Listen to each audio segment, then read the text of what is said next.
तू बजरिया की सुन रंग सरिया राजा जी।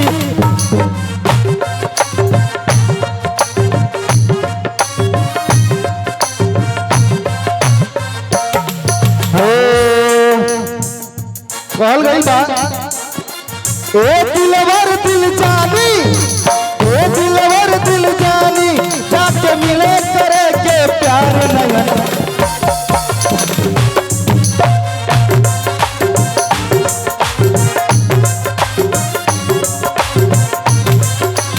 ए दिलवर दिलवार, ए दिलवर दिल जानी, चल मिल के करे के प्यार नयन।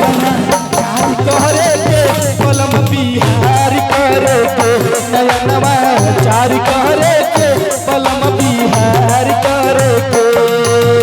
अवतार कई के नौकरिया, अवतार कई के नौकरिया, साथ कीन लिहा तू बजरिया की सुन रंग सरिया राजा जी।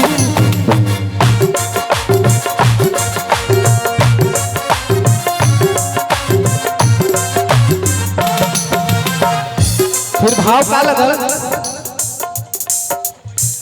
कीन के ले साड़ी चटक चटकार हो, दहिया में राजा हमारा तालहर हो।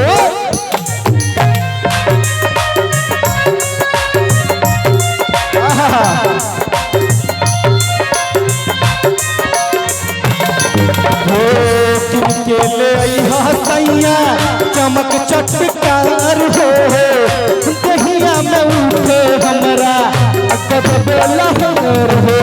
ओ दिलवर सोना, ओ दिलवर सोना, तू तो मरल बड़ा बड़ी मार नयन।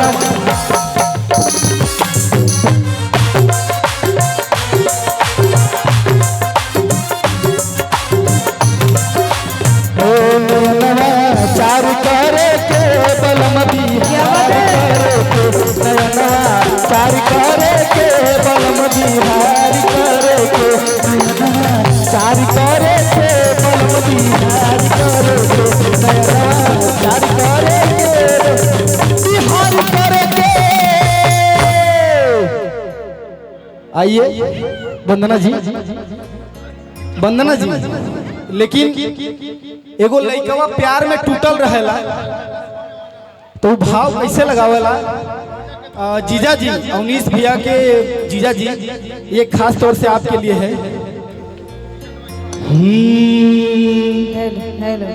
कि तुझे ना देखूं तो चैन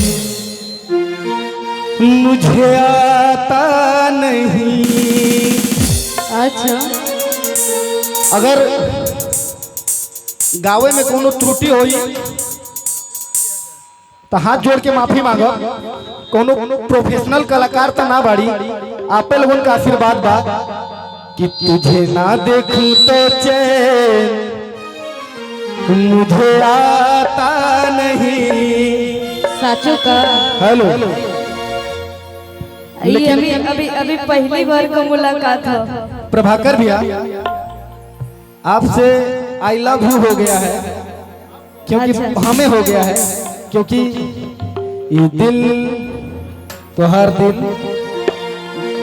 कि तुझे ना देखूं तो चैन मुझे आता नहीं, तुझे ना देखूं तो चैन मुझे आता नहीं।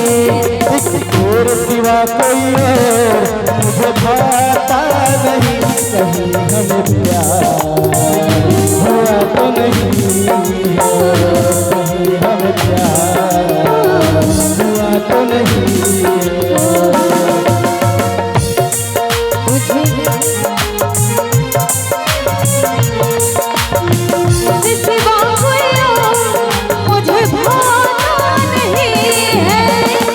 कहीं मुझे प्यार हुआ तो नहीं है, कहीं मुझे प्यार हुआ तो नहीं। लेकिन भैया हेलो, लेकिन माहौल कुछ दूसरा बात। हमारे गुड्डू भैया, अमावल प्रधान जी, गुड्डू भैया, अगर हमारी आवाज पहुंच रही हो आपके कानों तक तो जरा ध्यान दीजिएगा कि बड़ा नीक लागेला बलम जी। आवे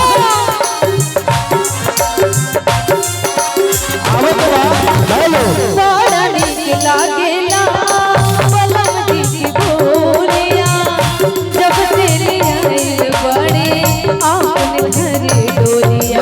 हेलो ऐसे नहीं एक किनारे करा कहीं रहे दो। लेकिन हाउ असली मिजाजी लोग तो घर बैठल बाड़े। अगर इस साउंड की आवाज वहाँ अच्छा मिलत तो हम वहाँ जरूर आ जाई। गोलू मास्टर भैया तू बड़ा नीक लागेला बलम जी के बोलिया जब से ले आइल बाड़ा अपन घर बोलिया। जब से ले आइल बड़े आपन घरे डोलिया। कि बनके हमारा जिंदगी बनके हमारा जिंदगी में आयल अजोर बारो सावर न गोर बारो बनके हमारा जिंदगी में आयल अजोर बारो सावर न गोर बारो।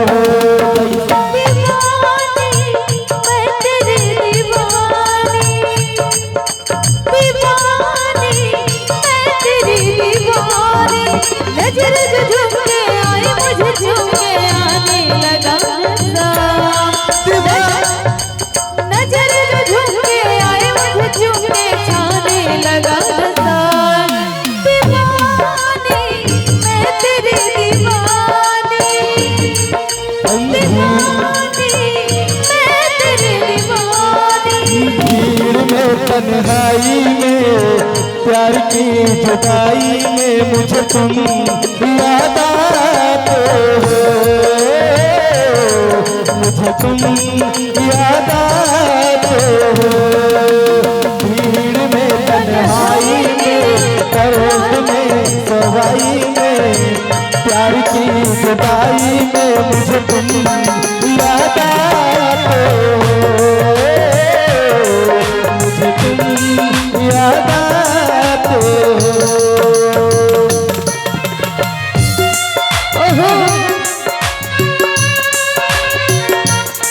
लेकिन बड़े भैया आपका शुभ नाम क्या है? आपका शुभ नाम बताइए अपना। हेलो धीरज सिंह अमावल से। क्या बात है भैया भैया के देखलिए तो एगो भाव याद आ गई ना।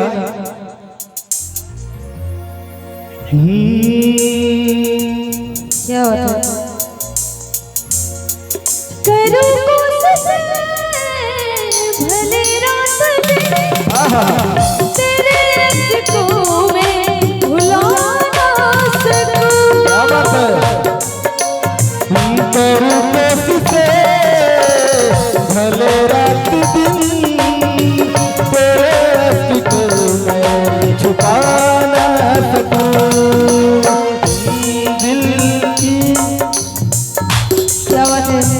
सोचा न था तुम एक दिन चले जाओगे मुझे छोड़ के।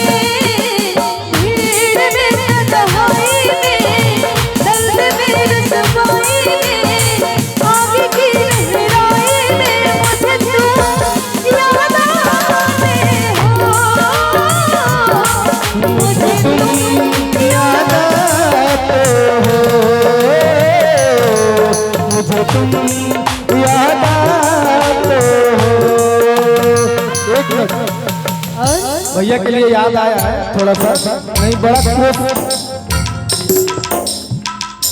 बड़ा कोशिश कैले के बाद दिमागे में चढ़ल है वहीं उतर जाई तो गड़बड़ा न जाई कि छोड़ेंगे न हम तेरा साथ साथी मरते दम तक छोड़ेंगे न हम तेरा साथ साथी मरते दम तक।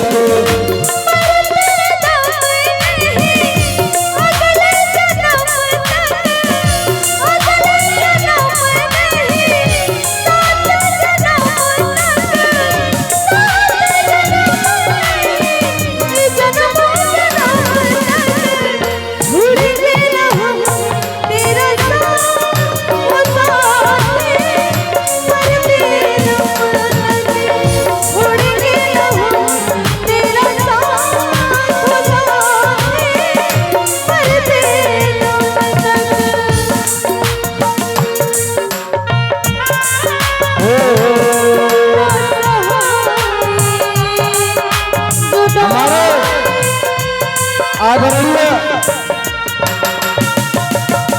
आदरणीय श्रीमान गुड्डू सिंह अमावल बड़े भैया भैया का एक फरमाइश है कि याद तेरी आएगी बड़ा सताएगी, कोई गाना है तो याद तेरे आए है, चोर है। लेकिन इस फरमाइश से पहले एक याद आ गया।